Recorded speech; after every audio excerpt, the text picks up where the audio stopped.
Peut-on parler de ce qui n'existe pas? Can we talk about what doesn't exist? This comes from my philosophy of language class. Hi, my name is Wani. If you don't know me, I am a philosophy student at La Sorbonne. The grade that I got was 17 out of 20, which is amazing for a paper that I wrote in 3 days. I was like on a call with my best friend just being like, yo, like, can we like stay on the call so I don't fall asleep? Because I was writing this until like sometimes like 2 a.m.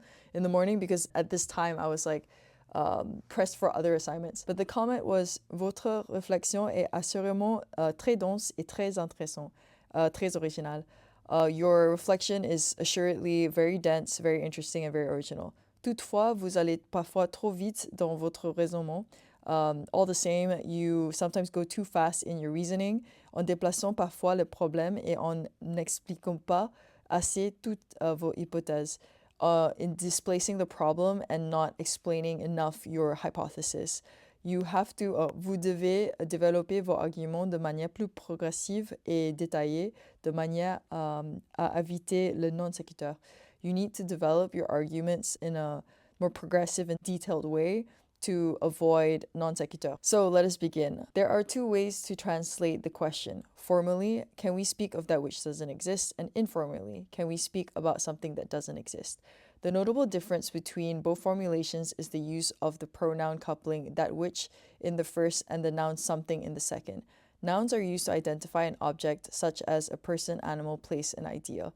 Pronouns are used to refer to a noun. In this way, both formulations to speak of or to talk about involves the identification of an object, whether it be directly noun or indirectly pronoun. Yet what does it mean when said object doesn't exist? How is that speaking of or talking about something somehow manages to establish a relationship between the speaking subject that exists in reality and its object that doesn't?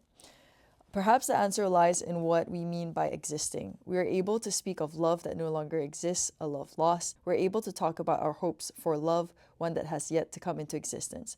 So within a defined sense of temporality, might we define that which exists as that which exists right now, that which exists at the same time as the one who is speaking? For some reason, he highlighted the word that which, but I think it has to do with the fact that I made the distinction between like pronouns and nouns. And yet, how would we then explain our ability to talk about atemporal objects that are not limited to the lifespan of any finite subject? Love, death, Romeo and Juliet, and the soul. These are all objects that we cannot qualify as existing in terms of human temporality, nor in terms of simple material existence. He put like bon, which is good. Love is not reduced to any lover. Death is more than its physical event. Romeo and Juliet are fictional characters in a 429-year-old play, and the soul, ... How is it that we're able to identify the soul? However, this variety of atemporal, immaterial, fictional objects, just by virtue of being talked about, have been brought forward and recognized as present in our reality. In other words, these strictly non-existent objects have not only been identified but shared. In this way, to speak of something, do we not simultaneously recognize its existence? So I got a B next to it, which is bon. We will begin by examining how all that we can speak of necessarily exists. Secondly, we will highlight how speaking of that which doesn't exist is to speak of something else. Finally, we will attempt to confront that which refuses to be spoken of, that is, how we are silenced by that which refuses to exist. Part 1. All that we can speak of necessarily exists. To speak of something implies necessarily its existence. In On Denoting, Russell introduces the paradox of negative existentials by asking, but how can a non-entity be the subject of a proposition? This rhetorical question highlights the contradiction that arises when one denies the being of anything that one speaks of. Why being and not existence itself? This is because the paradox can be addressed logically and not ontologically. We do not presuppose the existence of the object by our sheer capacity to speak of it, i.e., because I speak of it, therefore it exists. Yet we notice the contradiction arises when we are to speak of something while at the same time affirming its non-existence, i.e. that the subject of my sentence is a non-entity. So this was like bon. If I am able to refer to something by a noun that is by the name of the object, I am therefore choosing it as the subject of my proposition. If I am to form a proposition by attaching a predicate to this subject, I am attributing a characteristic to this subject. In this way, to attribute a characteristic to the subject, this subject must therefore by necessity exist. So I got a très bien here, which is probably like one of the few. For how can I logically claim that something belongs to something that doesn't exist? Therefore, all entities that one can speak of in some way exist. Let's examine the Italian term bella embriana. Of Neapolitan origin, this aphorism signifies l'anima che protegge la casa, or the soul that protects the home. The subject of the proposition is the soul, and the predicate or attribute is that which protects the home. While the logical implications of the existence of the soul has been demonstrated, what remains to be answered is how it is that this sentence itself is not devoid of meaning. That is, if we are to claim the non-existence of a bella membriana by dismissing it as simple folk nonsense, as spiritual imaginings of the Neapolitan people, we nonetheless recognize the sense of the proposition. Here I got a bon. Frege defines sense, Sinn, in sense and reference, as a way of accessing a reference, Bedeutung. A reference is an element of what actually exists in reality. In this way, though bel embriana persists in the collective imagination of the few who recognize it, the original object of reference is derived from our common material reality, for an aphorism is by definition a concise statement of a commonly observed fact or experience. In this way, when we claim to speak of that which doesn't exist, we speak more so of a present absence of the material object and not its complete inexistence. So what he did here was he highlighted my first point, which is sense and reference, how it is that the sense is actually a way of arriving at the reference. And he highlighted the second thing, which is aphorisms, which basically says that in the end, like, we only derive aphorisms from the fact that we actually have to have this observable fact in general happen as a physical experience for us to be able to have the aphorism. To make it short, if you do not have an experience, you cannot have this aphorism. So basically, the fact that you can actually speak of an aphorism is because it has to exist. So what I'm just playing around with here is this idea of like, oh, is it just because you speak of something, does it exist? And this is kind of for the argument's sake, yes. But his comment is, mais vous semblez lier deux idées distinctes, un et deux. So to him, it's two separate things. So this is probably because I didn't explicit it clear for him. But moving on, we have thus seen how it is that everything we are capable of speaking of exists by logical necessity, and how it is that a recognition of the non-existent is more so one of a material absence than pure inexistence. However, a logical qualification of existence remains theoretical. So here he wrote interesting. Said differently, regardless of the coherent and logical assertion that by virtue of being able to speak of something implies necessarily some form of existence, what we speak of, strictly speaking, does not actually exist in reality. Therefore, what has been proven is simply our ability to speak of all theoretically identifiable objects, but not the objects that do not truly exist. And then he wrote like, it depends on what you mean by truly ... And I'm like, fine, effectively. Part 2. Speaking of that which doesn't exist is in fact to speak of something else. When one speaks of material absence of an object, one is in fact talking about the absence and not about the object itself. In other words, our capacity to speak of that which doesn't exist through theoretical abstractions is a mere dissimulation of our incapacity to do so. And then, okay, I read his note, but so this is the first idea. The fact that we use theoretical abstractions is just to hide the fact that we can't actually talk about things that don't exist. We just use words, abstract things, to actually cover up our incapacity to do so. But this becomes clearer after. So the critique made of Kant's Taylor example in Fondement de la métaphysique des mœurs, the foundation of metaphysical mœurs, I don't know the English title, I'll put it somewhere, highlights that knowing that you have 100 tailors does not mean that you actually have them in your pocket. This is because abstract notions do not equate to reality. So he asked me if these are the same ideas, but again, I think it's because there's I didn't make the links to him clearer. I was building an argument of how it is that just because you can theoretically do something doesn't mean it exists really. Our recourse to knowledge, therefore, is not only disconnected from reality, but that which disconnects us from reality. So he didn't see how this conclusion happened, but what I was trying to say is to think that what we affirm theoretically corresponds with reality is to disconnect us by this mediation. So the fact that we think that just because theoretically we can do something, therefore we are getting further and further away from reality itself. This, like, obviously was just not well explained. Or at least like in my head, it has a link, but I can see why it's not clear to him. The book on Crowley that I mentioned in my other video does a good job, but I think he also arguments, I mean, not to try to compare us, but I guess this is what I'm doing.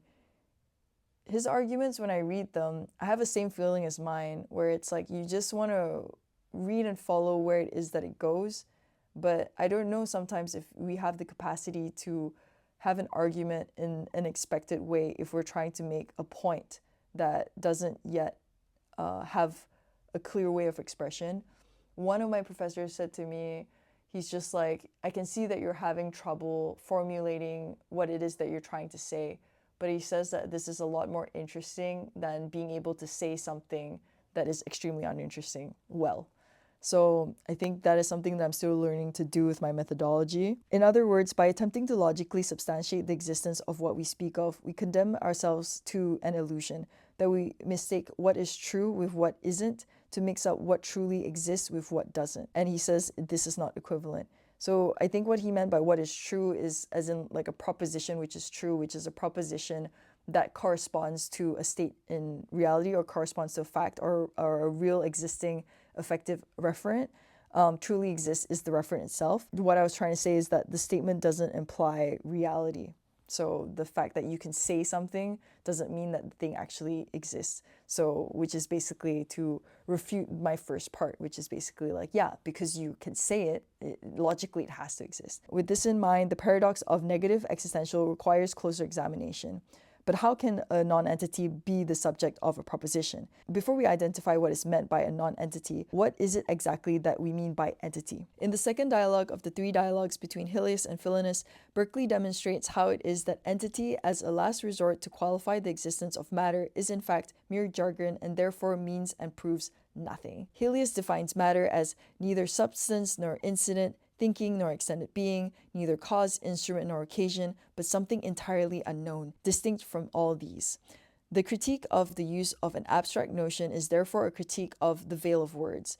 In this way, language is but a source of confusion as it replaces something entirely unknown with the noun of entity. So here I got a bon. Our capacity to signify something by something else, i.e. the linguistic replacement, leads us to believe that we are in fact able to know the unknown just by giving the same object a different name. The logical reasoning of this paradox and our capacity to rename objects shows us how language and its structures have a dominating and illusionary effect on our understanding of reality. What was previously missed from this analysis of the paradox was not only the dubious nature of what is meant by the word entity, but the confusion brought about by the lack of distinction between a referred object that ontologically exists, entity, and one that doesn't, non-entity. We can refine our grasp on objects that do not ontologically exist through indexing. By indexing, we are able to arrive at the intended object by virtue of its contextual frame, whether it be through temporal frame, i.e. a time in the past in which the object existed, or through fictional framing, i.e. that Romeo and Juliet only enjoyed but a fictional existence in text and in place. However, are we still not within the confines of the linguistic structure? With our refined grasp, are we not left with an established relationship between the speaking subject and its intellectual instruments, i.e. the indexed object, and not the non-existent object itself? So he wrote, Je ne comprends pas l'équivalence que vous posez. I don't understand the equivalence that you're presenting. Plus exactement, il me semble que vous proposez ce que vous voulez maintenir.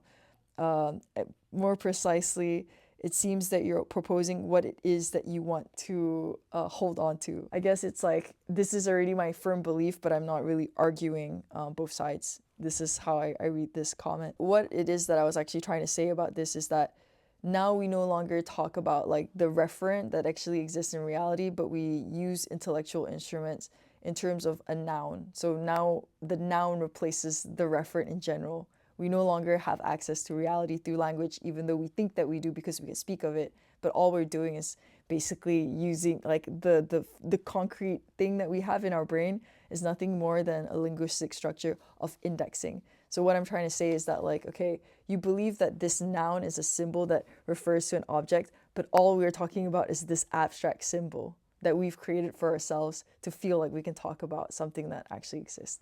It becomes clearer, I hope, for you as I go on. Through our linguistic tools, we're able to categorize and distinguish different modes of existence. We began with nominal, that which could be identified and named, followed by the distinction of temporal and fictional, only to arrive at the question of ontological or concrete existence. However, the question asked is if we are able to speak of that which doesn't exist, a non-ontological existence that up until this point we have taken in its place its ersatz, i.e. the indexed object. It's time to demand what is non-ontological existence. Third part, we cannot speak of what refuses to exist. What is in opposition to ontological existence, i.e. the corporal, tangible, and sensible, and at the same time remains outside the domain of all coherent rational and linguistic structures? How is it that we arrive at the knowledge of completely imperceptible beings? So he highlighted this and he says, but is this the case? Maybe no. So he wasn't convinced, essentially. How is it that we're able to recognize the word soul and yet that there is no direct or indirect way to ever come across such a non-existence in reality? So he's like, ce n'est pas une présupposé de votre part. He said, basically, this is not a presupposition in your part. This is a question. It's a question. So how is it that we're able to speak of metaphysical existence? So I equated non-existence to metaphysical existence. Now that I read it now, with enough sleep, I think I could have been clear about effective existence and existence in general. From the Greek notisuten, often translated as know thyself, to the Hegel's dialectical process of the spirit, it seems that we arrive at our capacity to speak of what is metaphysical, not through mental or human reflection, but a spiritual one. So he wrote, Est-ce que ce qui est métaphysique n'existe pas? Par exemple, pour Platon et Hegel, cela existe. Yes, and then I wrote to myself, because he didn't see this, but not effectively. But again, this is because I didn't make a clear distinction for him. How would one arrive at spiritual reflection, however, is unclear. In Tractatus de Intellectus Emendatione, Italian accent for Latin, Spinoza states that l'esprit comprendra davantage de choses et qu'elle sera la plus parfaite lorsque l'esprit est attentif ou réfléchit à la connaissance de l'être la plus parfaite. So in other words, we arrive at a better understanding of reality when reflecting on the knowledge of God. L'être le plus parfait, like the most perfect being, is God, according to Spinoza. But I would talk about this. Yet how would one begin to reflect on the knowledge of Spinoza's conception of God? One not of any religion, but one that is defined as nature itself. So he highlighted this and he said, Mais pourquoi serait-ce le problème si on admet que c'est le principe de toute existence? So why would this be a problem if we admit that this is the principle of all existence? So it seems that Spinoza is allowed to have unjustifiable foundations for his theories, but I'm not allowed to have any presuppositions. But I'm not Spinoza, so I kind of get it. No solace is to be found in Spinoza's definition of method, as it is described as rien d'autre que la connaissance réflexive ou l'idée d'une idée. So rien d'autre que la connaissance réflexive. So method is reflexive knowledge or the idea of an idea. So in this way, we observe how attributes of a proposition do not necessarily lead to its subject. How is it that we're able to reflect with our spirit in order to arrive at speaking of our soul is an enigma.